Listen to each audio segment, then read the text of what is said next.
ऐसा चलता फिरता स्कूल है ये, जिसने न जाने कितने बच्चों की जिंदगियां बदली हैं और बदल रहा है। चलिए मिलवाता हूं मैं आपको आदित्य कुमार से और देखते हैं कैसे चलता है उनका 2 पहियों का अनोखा स्कूल।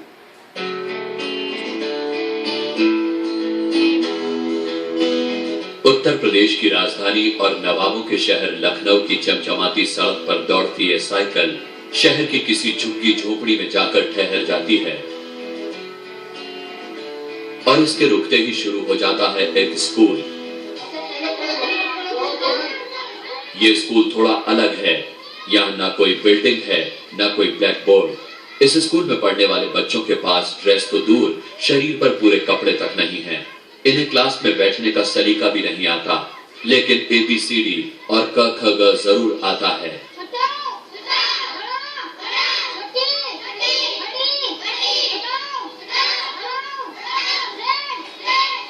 ये सब कुछ मुमकिन हुआ है आदित्य कुमार के प्रयास से।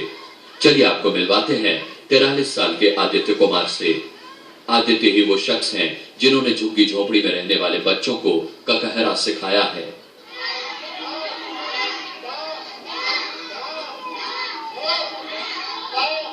मेरी जो शिक्षा हुई, बड़ा तंगी हुई, बदहाली हुई, तो मुझे शिक्षा का दर्द था कि मेरे जैसे लाखों करोड़ों बच्चे होंगे जिनको नहीं मिला। जब मैंने BSc कर ली और मैं नौकरी के लिए सोच रहा था और उसी समय ट्यूशन भी पढ़ा रहे थे, तो ट्यूशन में जो बच्चे मेरे निकले हुए हैं आगे जिनकी सर्विस लगी है, उन्होंने हमें आशीर्वाद में यही कहा कि सर आप इस तरीके से बच्चों को पढ़ाते रहिए, नौकरी तो सभी करते हैं और क्या नाम आपके पढ़ाए हुए बच्चों का जो है एक जीवन सफल हो रहा है। तो मैं पढ़ा रहा हूँ, मैं इस दर्द को समझ रहा हूँ। आदित्य कुमार पिछले 20 सालों से यूं ही लखनऊ की आधा दर्जन से ज्यादा मलिन बस्तियों में रहने वाले बच्चों में शिक्षा की अलख जगा रहे हैं। आदित्य के दिन की शुरुआत सुबह 8 बजे ऐसे ही किसी झुग्गी से होती है और शाम भी किसी मलिन बस्ती में ही ढल जाती है। आदित्य के पास अपना घर नहीं है, इसीलिए पढ़ाते पढ़ाते जिस झुग्गी में सूरज डूब जाता है, रात वहीं गुजार लेते हैं। BSc पास आदित्य ने इन बच्चों को पढ़ाने का फैसला क्यों किया, ये पूछने पर जो जवाब मिलता है वो आप भी सुनिए।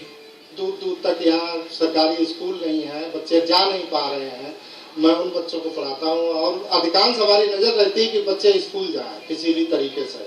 तो ये बच्चे स्कूल नहीं जा पाते, इनके डर है कि हम शहर में रहते हैं, हमारे कोई है नहीं तो हम पढ़ नहीं पाएंगे। तो इनका जो डर है, हम डर भगाने का काम करते हैं। तो जैसे छोटा बड़ा ABCD और हिंदी बोलना और पढ़ना जब इन्हें आ जाता है, इनको लगता है कि हम पढ़ जाएंगे। कानपुर के DAV कॉलेज से BSc करने के बाद 1995 में आदित्य ने दूसरे बच्चों को पढ़ाना शुरू कर दिया। आदित्य आज भी अपना गुजारा करने के लिए मौका निकालकर बड़े बड़े स्कूल के बच्चों को ट्यूशन पढ़ाते हैं। 20 साल की इस लंबी यात्रा के दौरान वो अब तक हजारों बच्चों को प्रारंभिक शिक्षा दे चुके हैं।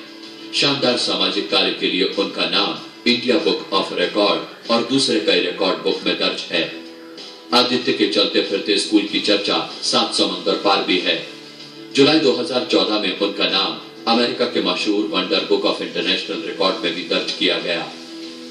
आदित्य शुरू में अकेले चले थे, लेकिन अब उनका कारवां बढ़ चला है। कई लोग उनके साथ आकर बच्चों को पढ़ाने में मदद कर रहे हैं। आदित्य का कहना है कि झुग्गियों में रहने वाले अधिकांश लोग ग्रामीण इलाकों से हैं। शुरू में इन लोगों को राजी करना काफी मुश्किल था, लेकिन अब लोग अपने बच्चों को पढ़ाने के लिए तैयार हो गए हैं, क्योंकि उन्हें भी शिक्षा का महत्व समझ में आ रहा है। उनके आने से बहुत बड़ा फायदा है। सब बच्चे बिल्कुल पढ़ने लगे हैं, सब एक हो गए, एकता हो गई। आदित्य की मुहिम रंग ला रही है। बच्चों को भी उनके आने का इंतजार रहता है। ज्यादा से ज्यादा बच्चों को अपने स्कूल तक लाने के लिए वो कभी टॉफी बांटते हैं तो कभी फल। ये हमारे बहुत से न्यूज़पेपर में जब निकला तो हमारे मित्र बन गए, बहुत से लोग सहयोगी बन गए। और पहले मैं ट्यूशन पढ़ाता था, इंग्लिश स्पीकिंग का ट्यूशन पढ़ाते थे, उसी से मैं ये क्या नाम फ्री शिक्षा भी बच्चों को दे रहे थे, क्योंकि हमें कापी किताबें पेन पेंसिल बहुत सी चीज़ें देनी पड़ती हैं, टॉफी भी बांटनी पड़ती है। अगर टॉफी हम नहीं बांटे तो बच्चों में हम अपना जो एक रिश्ता है वो हम नहीं बना पाएंगे। तो हम अपना रिश्ता मेंटेन रखते हैं। जैसे हम आए तो हमें फिर भटकना ना पड़े कि मेरे पास बच्चे नहीं, बच्चे दौड़ करके आते हैं, तो हमें फिर बुलाना नहीं पड़ता है। तो इसलिए हमें बच्चों से एक रिलेशनशिप भी, रिश्ता भी हमें कायम रखना है। आदित्य का बस एक ही सपना है, कोई बच्चा अनपढ़ न रहे। पोलियो की तरह उत्तर प्रदेश से निरक्षरता भी हमेशा के लिए मिट जाए। आर्थिक और सामाजिक रूप से पिछड़े झुग्गी झोपड़ी वाले बच्चों में शिक्षा की अलख जगाने वाले आदित्य कुमार को गांव कनेक्शन का सलाम। गांव कनेक्शन के लिए कैमरामैन अजय राजपूत के साथ अरविंद शुक्ला की रिपोर्ट।